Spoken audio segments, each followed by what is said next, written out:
And I just love the imagery, the picture, holding the line. That's a word for us, I think, this morning. Just to hang on to that, holding the line in prayer, praying for people during this season to find Jesus, and you can do that in your own, but also coming together in prayer in your life groups. We have prayer meeting here on a Tuesday morning, 8:30. Just for half an hour, if you can fit that in.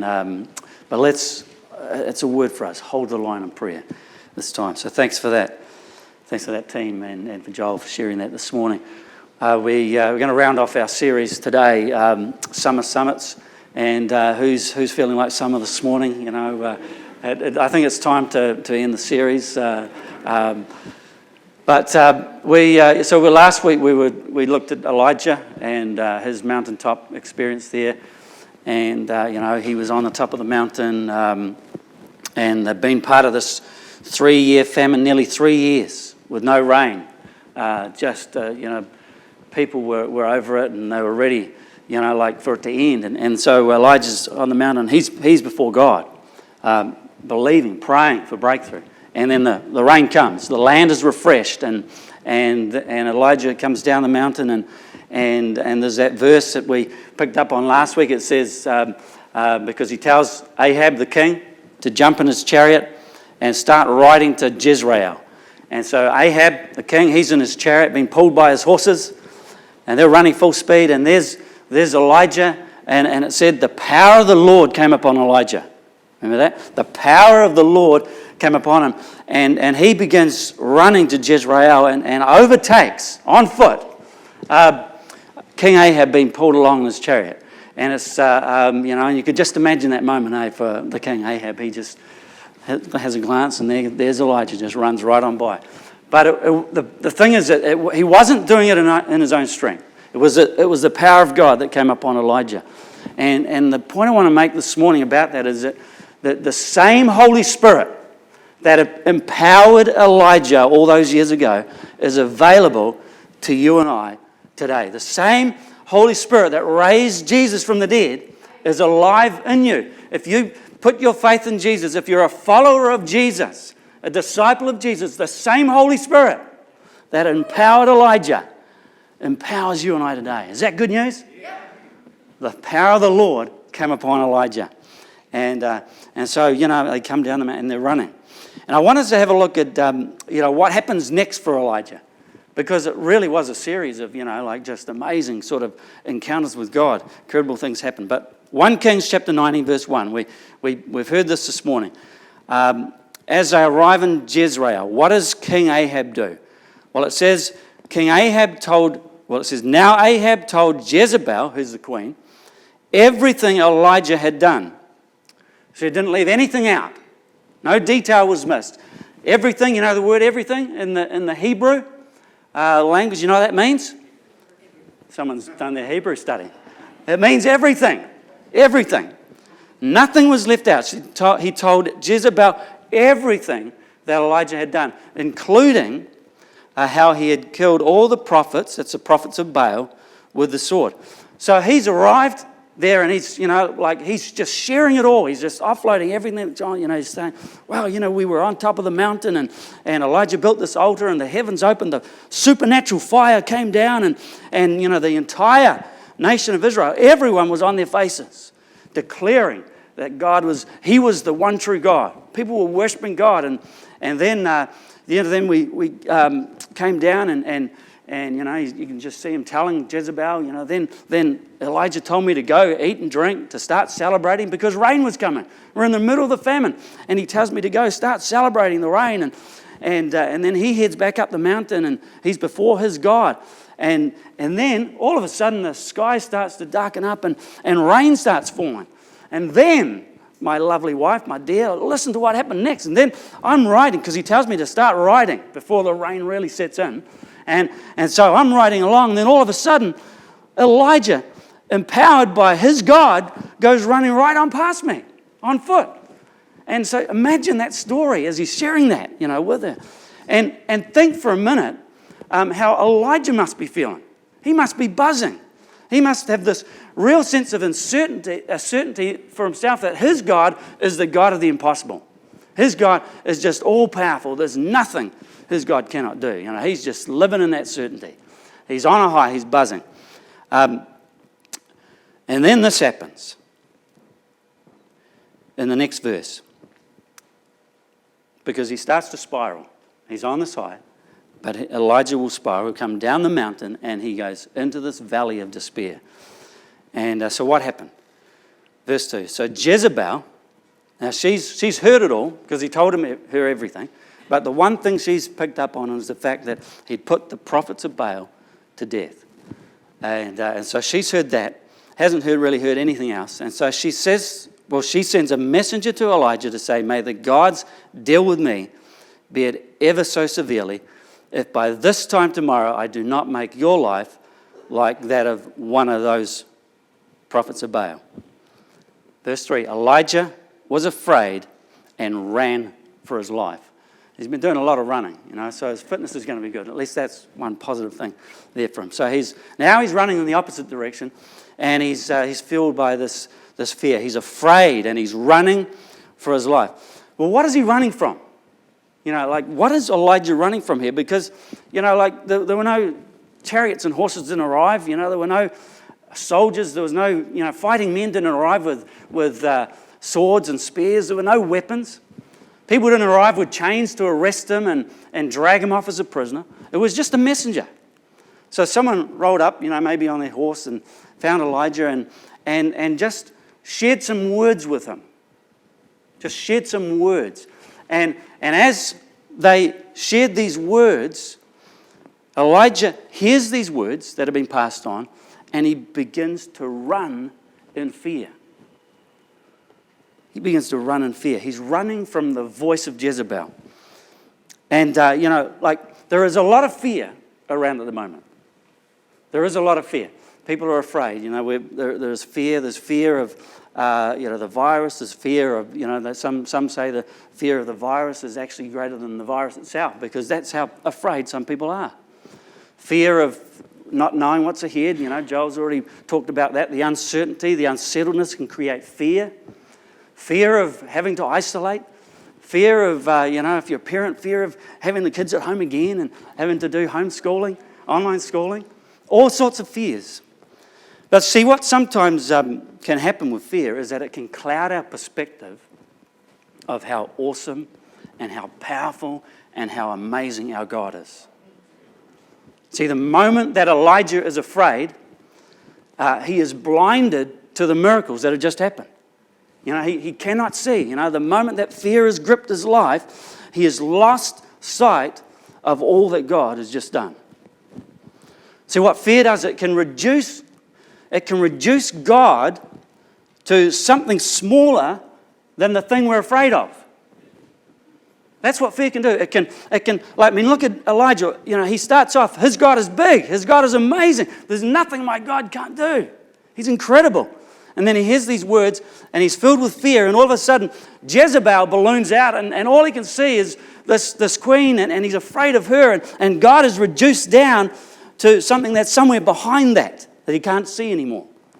Fear reduces, sometimes, God to something smaller than the thing we're afraid of. And so fear has blinded him. He's blinded by fear, and he is running. And what happens next? Verse 3. It says, Elijah was afraid and he ran for his life. When he came to Beersheba in Judah, he left his servant there. Now stop there for a minute.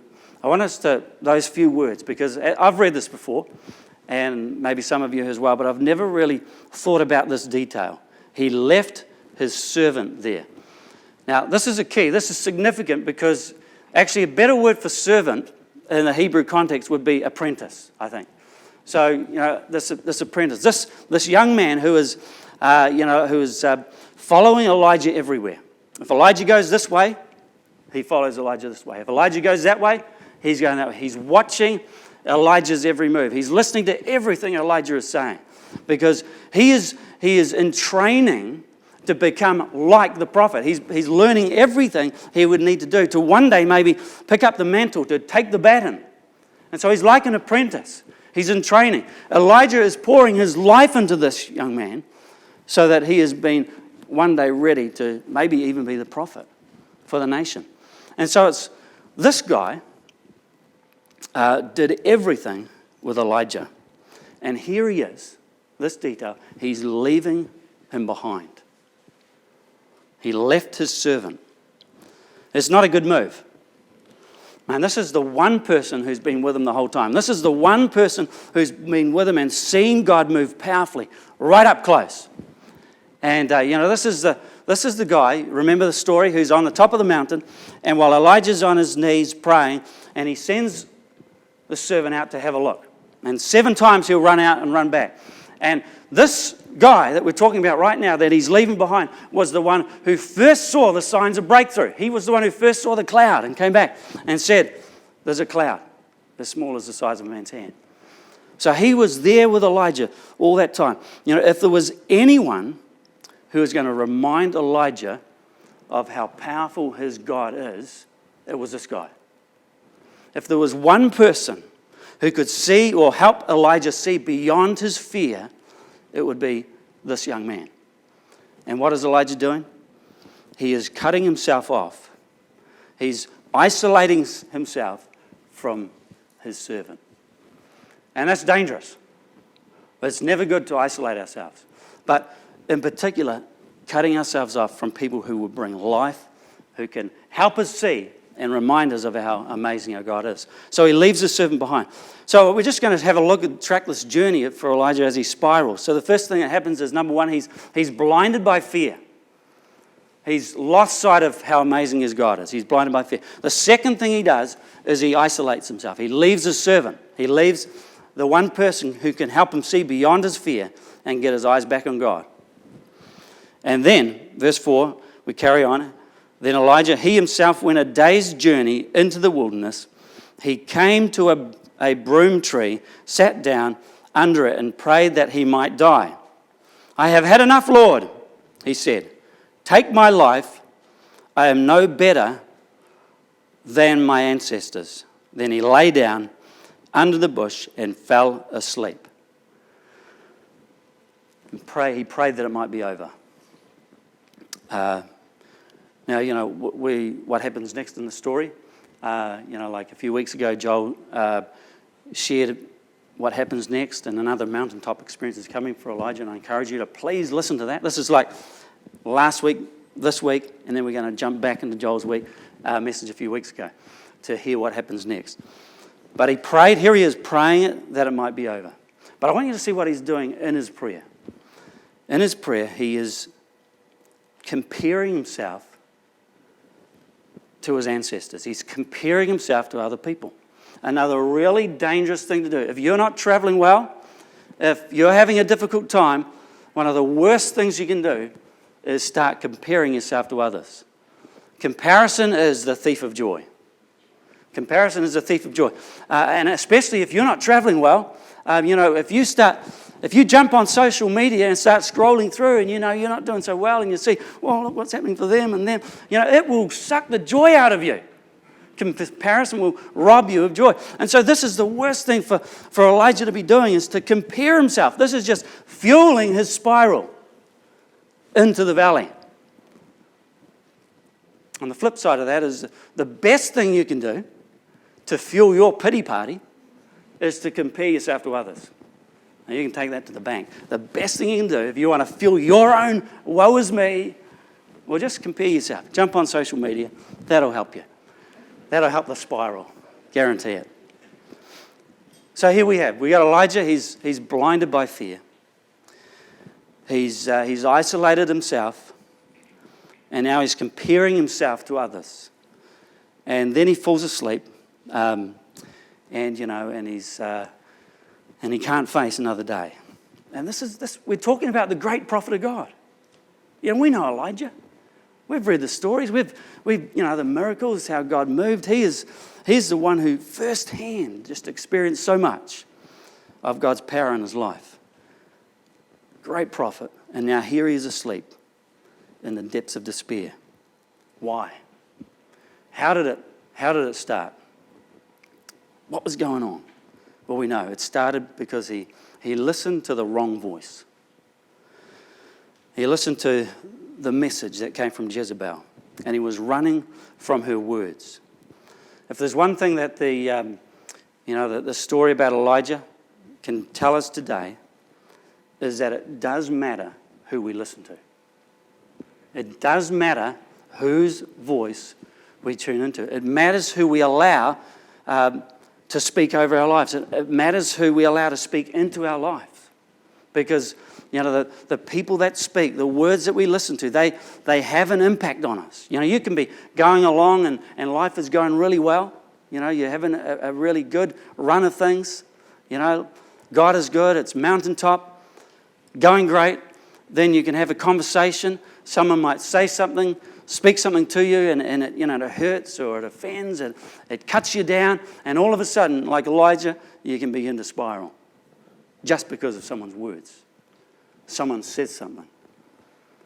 I remember a while ago now, someone came to me and they'd just been out and met with somebody, and they came and saw me and said it was just so negative. It was just, and during this time together, I just felt myself, sinking, and then more and more. And they came and told me, and they said, look, I can't afford to spend time with that person for my own health and well-being. Because our words, you see, it is so important that we surround ourselves with people who are going to bring life, who are going to speak life, especially in this season, especially at this time. Surround yourself with people who are going to speak life. Some of us were doing what Elijah does. We isolate. We cut people off. When we most need them, we cut them off. Or some of us, we get too busy.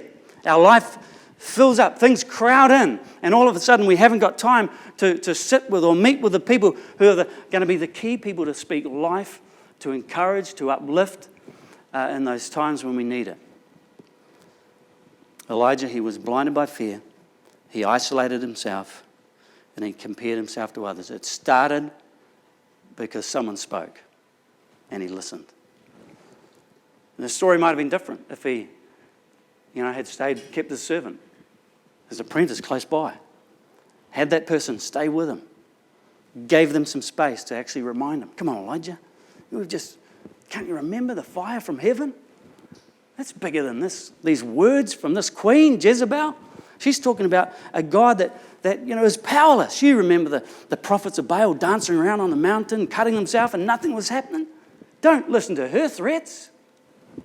And then we came down and then we went back up together. Remember, we were on the top of the mountain again and praying for rain.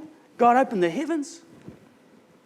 The whole story might have been different if he had allowed that person to speak life, to remind him, to help him keep his eyes fixed on his God.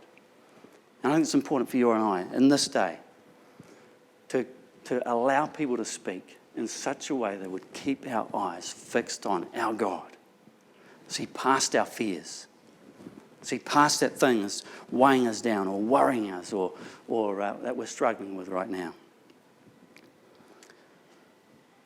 There's a verse in Proverbs chapter 18, verse 21. And it says this, it puts it this way, the tongue has the power of life and death.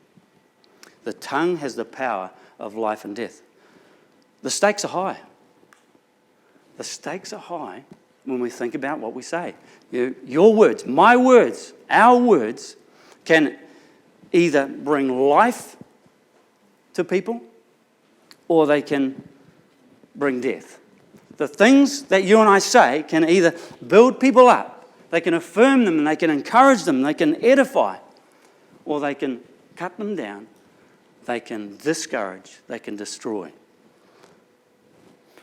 Our words are powerful. The stakes are high. And I think, we need to be intentional. One of the things I said last week, which I'm really believing and hanging on for and encouraging us to journey into with God, is that times of refreshing are coming. And I really sense that. Times of refreshing are coming to this community of faith. Spiritually. We're not sure about the rain that's happening every Sunday, but we want to see the outpouring, the rain of the Spirit. Times of refreshing would come to this community of faith. I believe it. Like Ahab, Elijah said to Ahab, start celebrating now because it's coming. Start celebrating. Start rejoicing now because it's coming. And so as we journey, let's praise and celebrate and believe that, the refreshing is coming.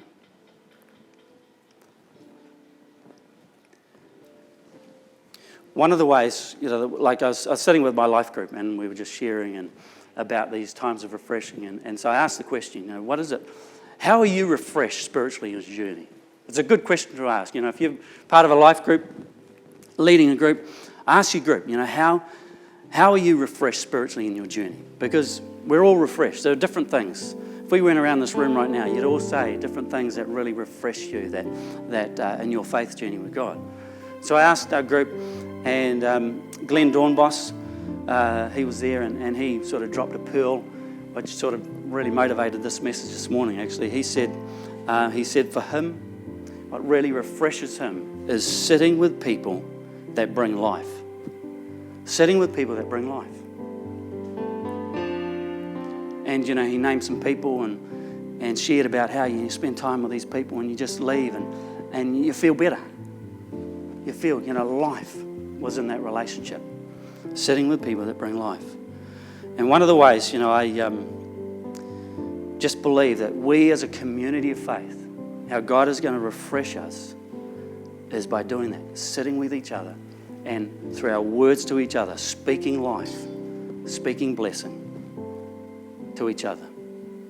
So I encourage you, have coffees. Even, when you bump into someone in the supermarket, let your conversation be life-giving. When you're sitting in a life group or even having just some fellowship, talking together, wherever you are, let your words be intentional about speaking words that are going to bring life. I know this week is going to be a year since Commissioner Garth McKenzie was promoted to glory, went to be with his God. And, he was one of the names that Glenn shared, and certainly I know for a number of us, the reality was you would spend time with Commissioner Garth and there was wisdom, there was godly counsel, but one thing was for sure, you always walked away from that moment encouraged, affirmed, feeling better. There was life in the relationship. And so one thing I'm going to challenge you to do, encourage you to do this morning, just as we head towards our final song, is to chase people that bring life. Chase people that bring life. Don't just drift along and hoping that a conversation that you're going to have is going to bring life. Look around for people. Be intentional. Go chase people. Say, can we have a coffee? I got to spend some time with you. And allow life to flow in that moment. Chase people who bring life. I know for me in that final week before Garth was promoted to glory, I was out running, and I know the family had said, we just want it to be family time now, and I'd already had my fair share of visits and time with Garth. But as I was running, I just felt, man, I just got to have one more, just a few more moments with Garth. I just need him to pray for me again, one more time. So I phoned up Mao. I don't know if you remember. I said, look, I know you've said this, but can I just come around? It's a little bit selfish, but I just need a few more moments with Garth.